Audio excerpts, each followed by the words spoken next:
Mayong gabi, minahal kong mga karabisyon ay kita sa atong minugbo na 5 verse o niining matahong na kagabion nga upan sa pagpatak sa ulan o mabugnaw na kagabion. Mga karabisyon, ang sugo sa Diyos, isa niya ang membuta sa tibuok na kalibutan o kining malukog na sa pagsangyo. Siya mo balik, alang pagtuwa kanimo o kanako kung ikaw nagminakaroon. Mga karabisyon, ang atong topic karon niining matahong na kagabion, nagpakita ang Diyos sa pananaon ngadto kang Abraham. Unsa kaha ang tuyo ug tumong sa Diyos ngadto kang Abraham, mga karabisyon. Kung magpakita sa pananaon ang atong Diyos sa matag usa, labi na ngadto sa kang Abraham, doon na gyud tumong kung adunay tuyo kanimo, mga karabisyon.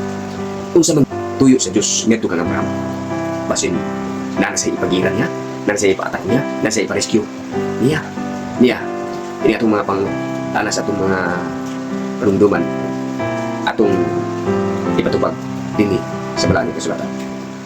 Dinhi sa Genesis kapitulo 14 bersikulo 1 ngadto sa 4. Niya nangin sa 1, sa human ini mga butanga miabot ang pulong ni Jehova kang Abraham o usa ka pananaon nga nagaingon, dili ka mahadlok Abraham, ako mao ang imong kalasag o ang imong dako niyamot nga tumbas.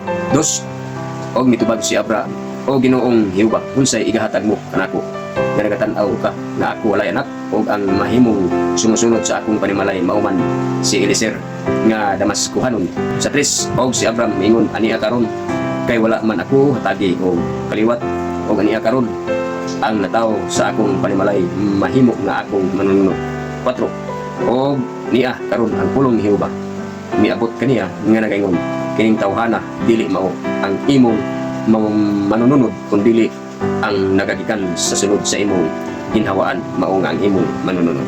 Mga karabisyon, kung ang Diyos magpakita kanimo, labi na ngadto kang Abraham, adunay tuyo siya. So nakita niya nga si Abraham walay anak o niya sa diha nga si Abraham taon nag-andam na siya nga adunay manununod sa iyang katigayunan, kay labihan kanato kini si Abraham, mga karabisyon, nga ginganlan si Eliezer nga taga Damaskuhanon nga sa ato karon taga Syrianhon. Mga karabisyon, apan ang Diyos nagtan-aw o nagsaad, gipakitaan si Abraham pinagi sa pananawon. Face to face sila nga nagkita, mga karabisyon, pinagi sa pananaw.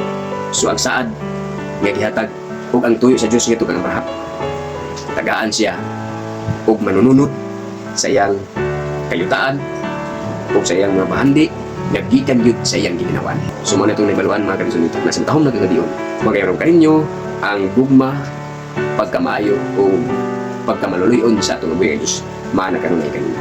So makausa, kailangan ninyo, nagang salamat sa inyong pagpaminaw o God bless sa tanan.